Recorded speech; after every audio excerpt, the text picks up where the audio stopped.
नमस्कार दोस्तों, मैं महेश कुमार परियार बायोलॉजी एकेडमी में आपका स्वागत करता हूं।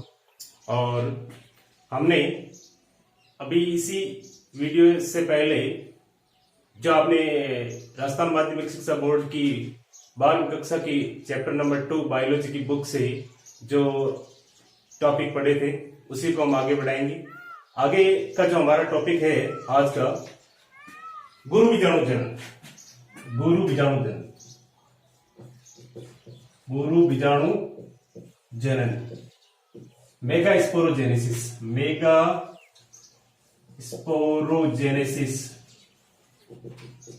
देखिए, गुरु बीजाणु जनन की प्रक्रिया क्या होती है, इसके बारे में हमें डिस्कस करना है। पहले आपने स्टार्ट में पहले पुराने वीडियो के अंदर आपने देखा था कि लघु बीजाणु जनन की प्रक्रिया कैसी होती है, उसके बारे में आपने डिस्कस किया था। अभी जो नया टॉपिक आपके है गुरु बीजाणु जनन। लघु बीजाणु जनन की प्रक्रिया से लघु बीजाणु का निर्माण होता है और गुरु बीजाणु जनन की प्रक्रिया से गुरु बीजाणु का जनन होता है। गुरु बीजाणु आगे चल करके फीमेल गेमेटोफाइट्स, मादा युग्मकोद्भिद का डेवलपमेंट करता है। इसी के बारे में आपको पहले से जानकारी होनी चाहिए। तो इसमें आप देखिए, गुरु बीजाणु जनन की प्रक्रिया के अंदर जो गुरु बीजाणु मात्र कोशिकाएं होती है, गुरु बीजाणु मात्र कोशिका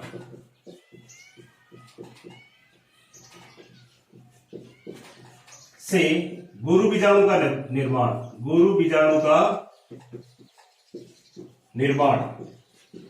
ये क्रिया कहलाती है गुरु बीजाणु जनन। ये पूरी प्रक्रिया क्या कहलाती है? गुरु बीजाणु मात्र कोशिका से गुरु बीजाणु मात्र कोशिका से गुरु बीजाणु का निर्माण, मेगास्पोर मदर सेल से क्या बनती है? मेगास्पोर का फॉर्मेशन होता है। ये प्रोसेस तो क्या कहलाता है? गुरु बीजाणु जनन। तो गुरु बीजाणु जनन की प्रक्रिया सामान्यतः हम देखते हैं मादा युग्मकोद्भिद का फॉर्मेशन करती है। इसमें क्या होता है कि गुरु बीजाणु जनन की जो प्रक्रिया होती है वो आपने देखा है बीजांड के अंदर संपन्न होती है। बीजांड में कैसे संपन्न होती है, इसके बारे में हम डिस्कस करते हैं। देखिए, बीजांड काय की कोशिका है, बीजांड काय न्यूसेलस,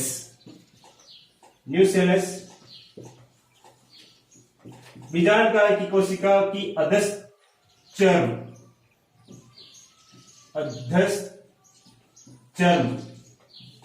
की कुछ कोशिकाएं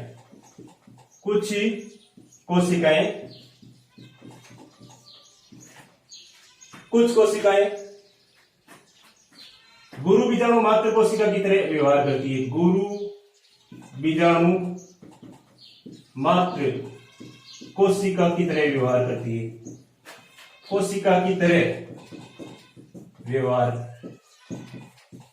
ये इंपॉर्टेंट याद रखना, बड़ी इंपॉर्टेंट चीज है। गुरु बीजाणु जनन की प्रक्रिया कहां पे संपन्न होती है? बीजांड में संपन्न होती है। और बीजांड में कहा? बीजांड काय की जो कोशिकाएं, न्यूसेलस की जो कोशिकाएं, उसकी हाइपोडर्मिस की सेल्स, अधश्चर्म की जो कोशिकाएं हैं, ये अधश्चर्म की कुछ कोशिकाएं गुरु बीजाणु मात्र कोशिका की तरह व्यवहार करती है। इन्हें प्रप्सु कोशिकाएं भी कहते हैं। क्या कहते हैं इन्हें? प्रप्सु कोशिकाएं या आर्किस्पोरियल सेल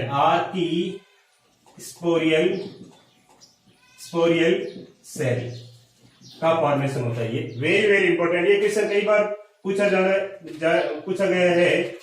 प्रप्सु कोशिकाएं किसे कहते हैं? ये आपने लघु बीजाणु जनन की प्रक्रिया के अंदर भी आपने पढ़ा था, प्रप्सु कोशिकाएं, और गुरु बीजाणु जनन की प्रक्रिया के अंदर भी ये प्रप्सु कोशिकाएं आती है। तो देखिए, आप बीजांड काय की कोशिकाएं, सबसे पहले बीजांड के अंदर जो उपस्थित बीजांड काय की जो अधश्चर्म की कुछ कोशिकाएं हैं, वो किस तरह व्यवहार करती है? गुरु बीजाणु मात्र कोशिका की तरह व्यवहार करती है। अब देखिए, आगे का प्रोसेस बहुत इंटरेस्टिंग है। अगर आप इस वीडियो को आखिर तक देखेंगे तो आपको बेनिफिट मिलेगा।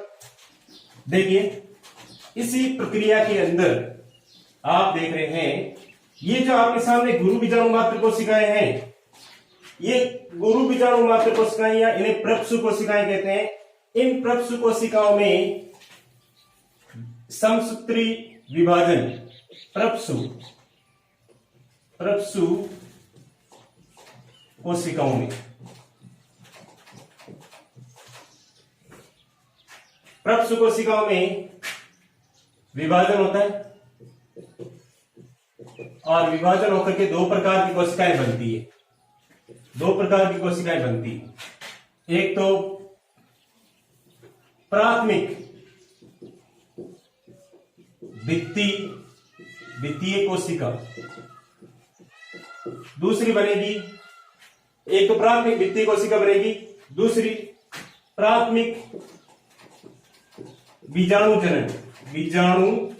जनन कोशिका बनेगी। प्राथमिक बीजाणु जनन कोशिका बनेगी। इसमें मित्रों देखो कई बार तो विभाजन होता है, कई बार विभाजन नहीं होता है। विभाजन होता है तो इससे बाहरी भित्ति का निर्माण होता है, भित्ति का निर्माण होता है। ये विभाजन करके क्या बनाती है? भित्ति का निर्माण करती है। कई बार कुछ एंजियोस्पर्म के पादपों के गुणों के अंदर इसमें भित्ति का निर्माण होता है, तब विभाजन इस प्राथमिक भित्ति कोशिका में विभाजन नहीं होता है। परिणति का विभाजन की सहायता से बाहरी भित्ति का निर्माण करती है। अब ये प्राथमिक बीजाणुजन कोशिका है, इसमें होता है अर्धसूत्री विभाजन। अर्धसूत्री विभाजन होता है। अर्धसूत्री विभाजन से 4 गुरु बीजाणु का निर्माण होता है। 4 गुरु बीजाणु का मेगास्पोर का फॉर्मेशन होगा मित्रों। सबसे इंपॉर्टेंट चीज है ये क्वेश्चन आता है प्राथमिक बीजाणुजन कोशिका में अर्धसूत्री विभाजन की सहायता से कितने गुरु बीजाणुओं का निर्माण होता है? 4। अब देखो 4 ये जो गुरु बीजाणु होते हैं ना, इस क्रम में व्यवस्थित होते हैं, रेखिक क्रम में। रेखिक क्रम में व्यवस्थित हो जाते हैं, रेखिक क्रम में। रेखिक क्रम कहते हैं इसको, रेखिक क्रम। इसको कहते हैं स्पोर टेट्राड या गुरु बीजाणु चतुष्क। गुरु बीजाणु चतुष्क बोलते हैं इसको, गुरु बीजाणु चतुष्क। अब देखिए बहुत इंपॉर्टेंट चीज है इस मेगास्पोर टेट्राड। रेखिक क्रम में 4 गुरु बीजाणु है। निभागीय सिरे वाला जो गुरु बीजाणु है ये निभागीय सिरे वाला गुरु बीजाणु होता है, ये सबसे इंपॉर्टेंट रोल प्ले करता है इसमें गुरु बीजाणु जनन की प्रक्रिया में। कैसे करता है? कुछ समय बाद हम देखते हैं ये जो 3 जो ऊपर वाले गुरु बीजाणु हैं ये क्या हो जाते हैं? डीजनरेट, अपहासित हो जाते हैं और ये एक शेष बचता है।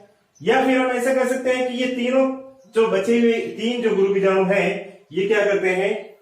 इस एक गुरु बीजाणु को पोषण प्रदान करने का काम करते हैं। सब जनरली हम देखते हैं डीजनरेट हो जाते हैं, अपहासित हो जाते हैं और अपहासित होने के कारण सिर्फ एक ही सक्रिय गुरु बीजाणु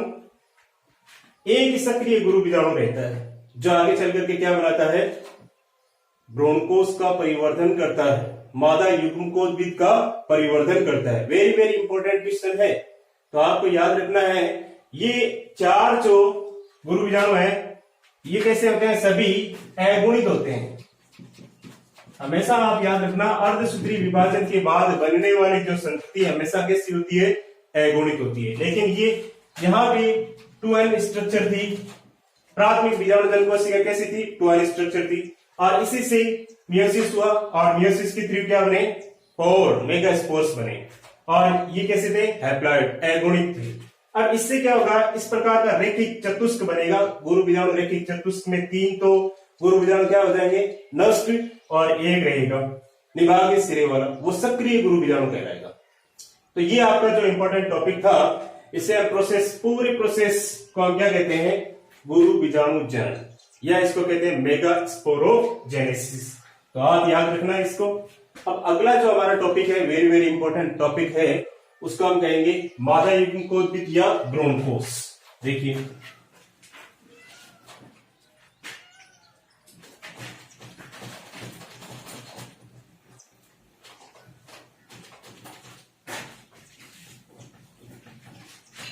ये क्वेश्चन कई बार एनसीईआरटी, राजस्थान माध्यमिक शिक्षा बोर्ड, अन्य कई प्रकार के बोर्डों के अंदर ये पूछे गए हैं। वेरी वेरी इंपॉर्टेंट है। लघु बीजाणु जनन की प्रक्रिया, गुरु बीजाणु जनन की प्रक्रिया, ये चैप्टर बड़ा ही महत्वपूर्ण है। एग्जाम की दृष्टि से देखें तो इससे नीट के एग्जाम में हम देखेंगे तो इसमें लगभग 3 क्वेश्चन पक्के आते हैं इसमें। और अगर आप वीडियो लास्ट तक देखेंगे तो पूरा इसका बेनिफिट आपको मिलेगा। अगला देखो मादा युग्मकोद्भिद या ब्रोनकोश।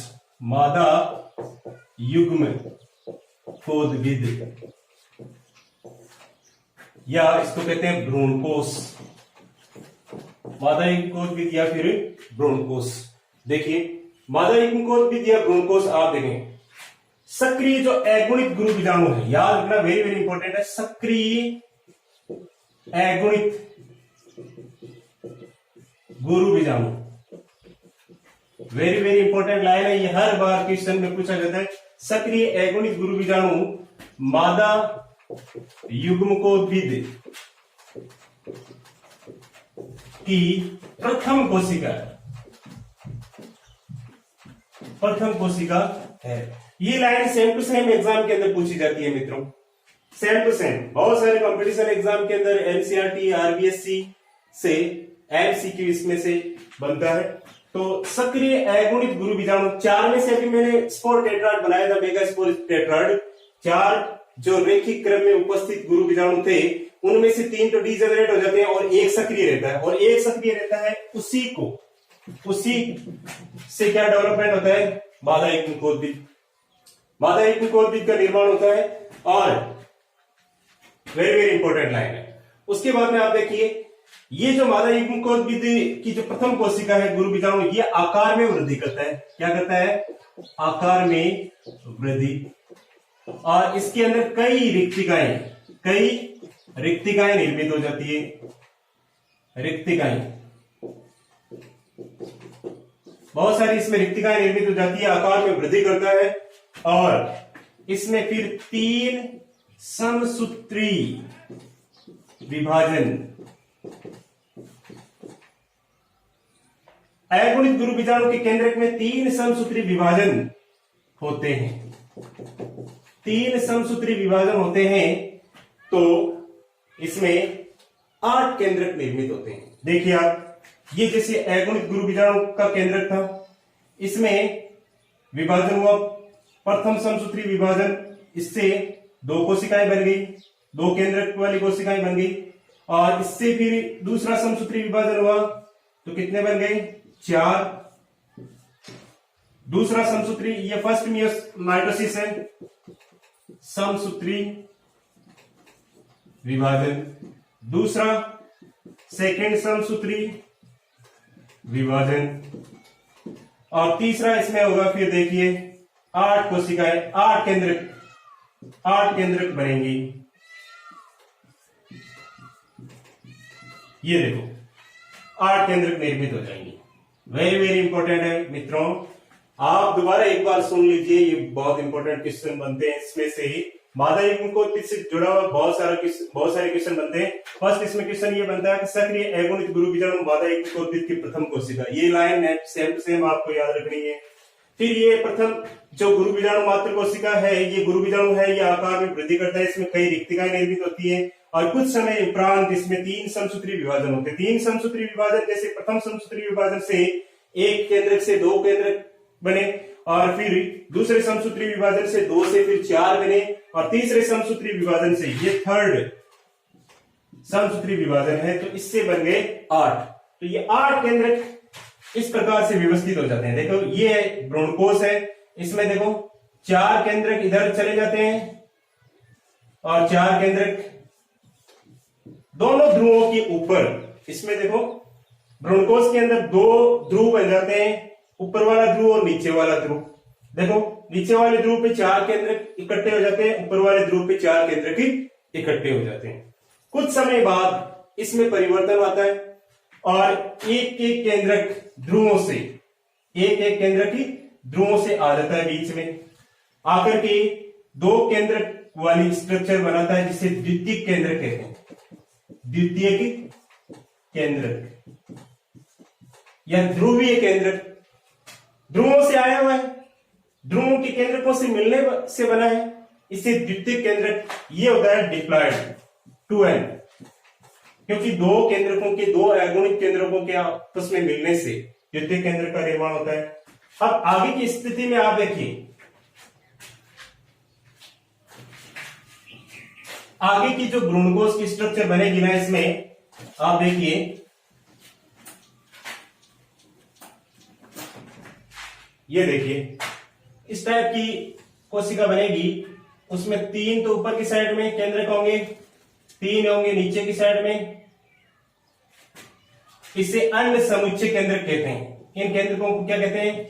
अंड समुच्चय, शॉर्ट में क्या कहते हैं? अंड समुच्चय। और ये प्रति व्यासांत या प्रतिमुखी या एंटीपोडल सेल। अंड समुच्चय, अंड समुच्चय के अंदर देखो 3 कोशिकाएं हैं, 2 तो है इसमें सहायक कोशिकाएं, सहायक कोशिका सिनेरीज कहते हैं, सेल।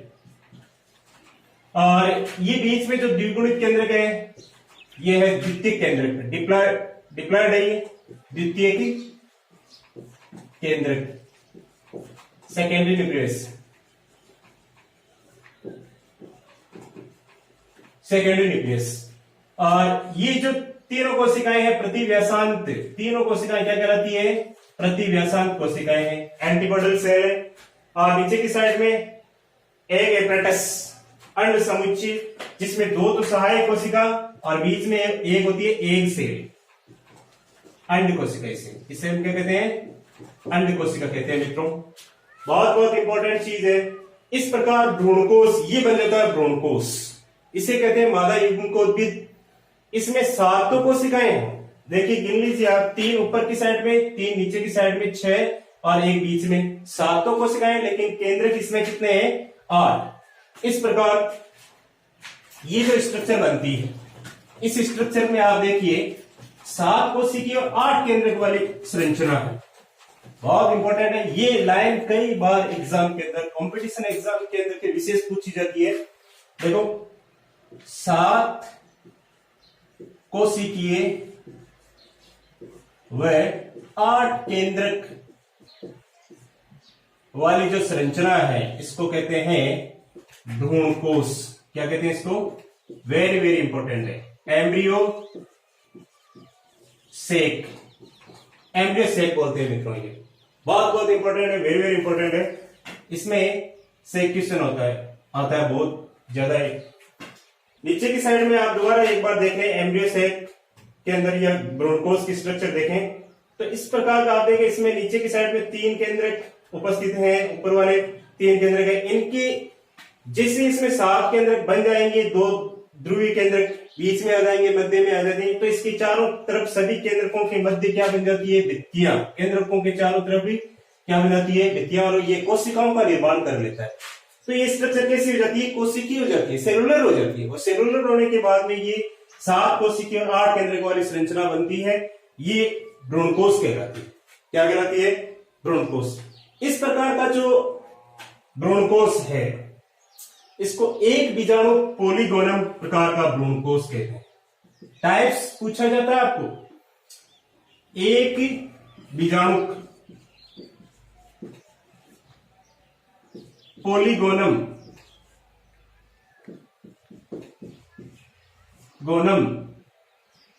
प्रकार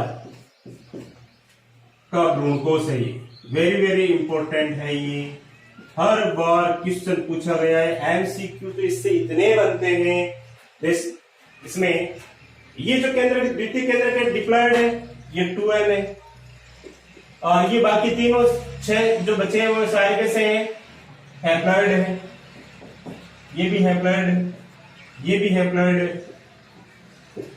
तो आप याद रखें मित्रों, बड़ा इंपॉर्टेंट क्वेश्चन बनते हैं इसमें से। तो ये भी क्वेश्चन कई बार पूछा गया है, एक बीजाणु पोलीगोनम प्रकार का भ्रूणकोश किसमें पाया जाता है? आवर्तबीजी पादपों के कुलों में पाया जाता है। सबसे इंपॉर्टेंट लाइन, आवर्तबीजी पादपों के कुलों में किस प्रकार का भ्रूणकोश पाया जाता है? एक बीजाणु पोलीगोनम प्रकार का भ्रूणकोश। तो मैं ये आशा करता हूं सभी विद्यार्थियों से, सभी दर्शकों से, ये मेरा वीडियो आपको समझ में आया होगा। और अगर ये वीडियो आपने आखिर तक देखा है तो आपकी पूरी की बातें सारी समझ में आ जाएगी। इस वीडियो को देख करके लाइक कीजिए, सब्सक्राइब कीजिए, शेयर कीजिए, और अच्छा लगे तो आपको कमेंट्स बॉक्स के अंदर आप लिख करके अपने विचार साझा कीजिए। जय हिंद, जय भारत।